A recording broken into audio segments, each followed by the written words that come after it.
don't believe a word of it. Alrighty, let's do this. Yes, so that my shoes do keep farting. It's a thing. New shoes, mate. They fart. Yeah. Sure. Anyway, g'day everybody.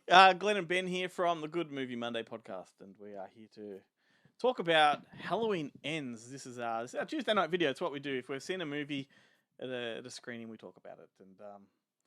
And I'm keen to get your take on this, Ben, because going into this movie, this is the third chapter in the H40 timeline of Halloween.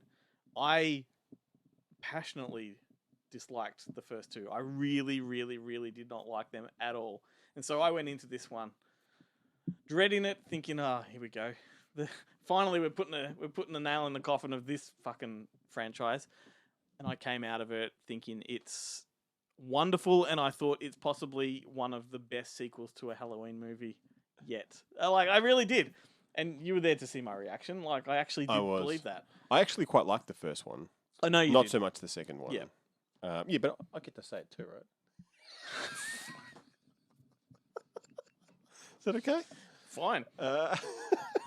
And I just want people out there to know, you've witnessed it just before. When I die and they do an autopsy and there is a undigested turd in my lungs, then you will know that it wasn't the new shoes. It's been all night, the bangers. The bangers have been dropping out of those new shoes.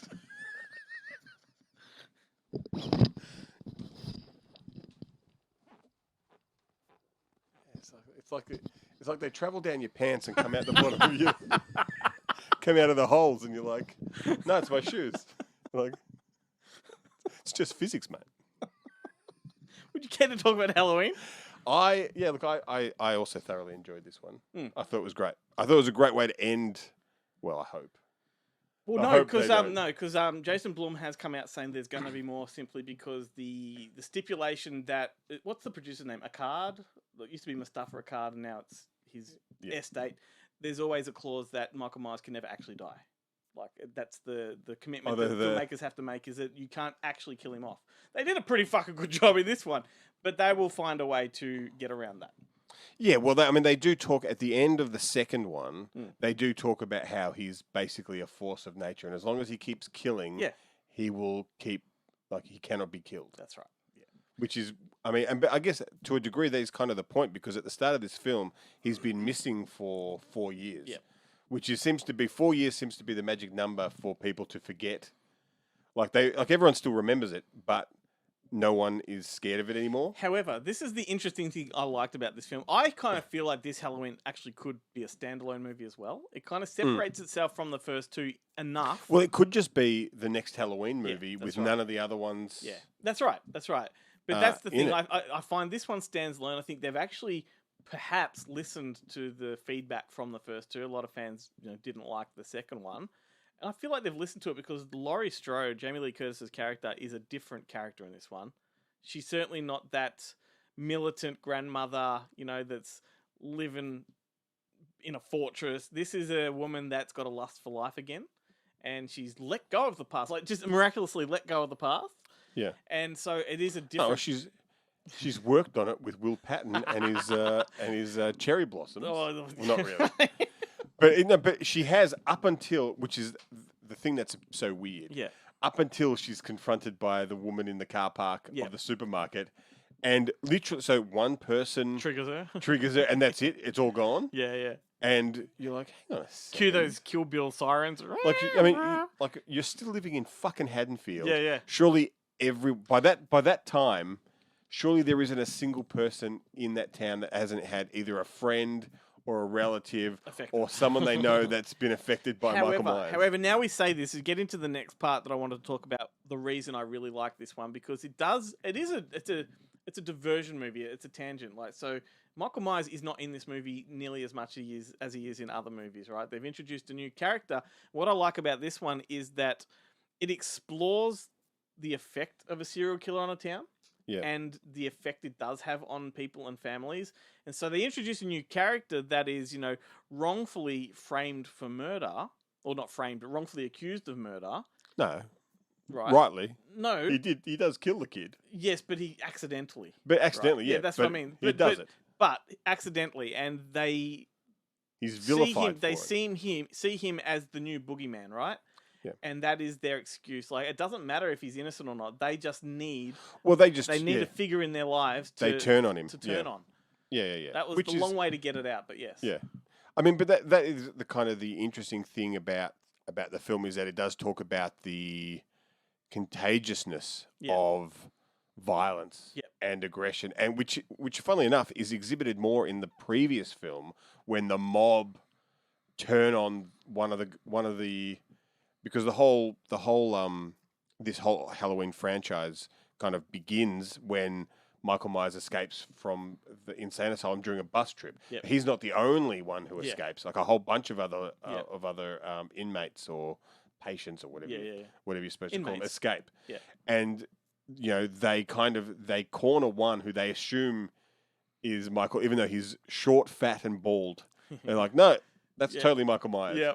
And they like didn't matter. the mob mentality, which is, and I think it actually kind of turns into the kind of the Freddy story in Nightmare on Elm Street, because that's basically what happens to Yep. the Robert Englund character Yep. before he becomes the dream, the Warrior dream warrior, or whatever yeah. he is, Yep. The boogeyman. the boogeyman. Yeah. Yeah, and they kind of it's the town. And I just love that they're all the cops and everyone's just like, fuck yeah. Well, yeah. So I kind of feel like, have you been watching the reaction to this online? A lot of people are really heaping the hate on it because it's a bit different from the previous two. And I'm like, Yeah, I just I don't get it. I think it's a cut above the rest, and yeah, like I do love it when they take an existing IP and then fuck with it, yeah, like in a inventive, clever way, yeah, rather than just rehash. I mean, that's the thing. Like, I find that these fans were going to turn on it. Didn't matter what it Regardless, was. that's right. Like, there's no way. It's never going to be fucking John Carpenter's Halloween. no. It's none of them are ever going to be. I think that. this is the closest sequel a sequel has gotten to tone and atmosphere of the original. So that, yeah. I actually think it's really cut from that same But, kind of fabric. I remember when Halloween H2O came out, and whatever the ones around that Yeah. were, and look at the time people were shitting on them, and now it's like all the H2O is '90s, amazing. all the Yeah. '90s babies who watched it when they were 10, 11, Yeah. are like, oh no, I They're love those nostalgic for it, movies. Yeah, Like I agree. the I agree hate, completely. the hate, funnily enough, for that kind of stuff doesn't last. Look, I can't imagine that my hate will dissipate for the first two in this franchise. However, I'm really keen to go back and watch the trilogy back to front. In one. Anyway, there we go. So Halloween Ends. It's a thumbs up from both of us, which is fantastic. And I highly recommend it. I can't wait to get it on Blu-ray, which I think is in January. Yeah, right. Nice Cool. and quick. Yes.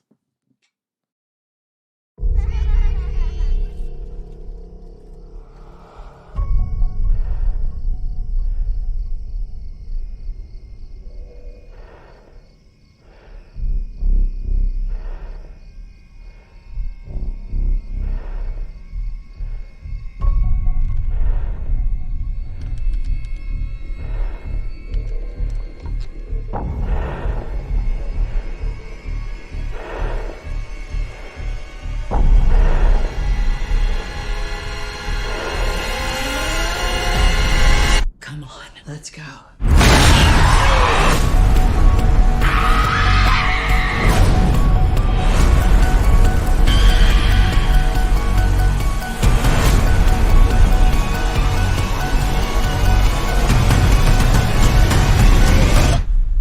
Come and get me, motherfucker.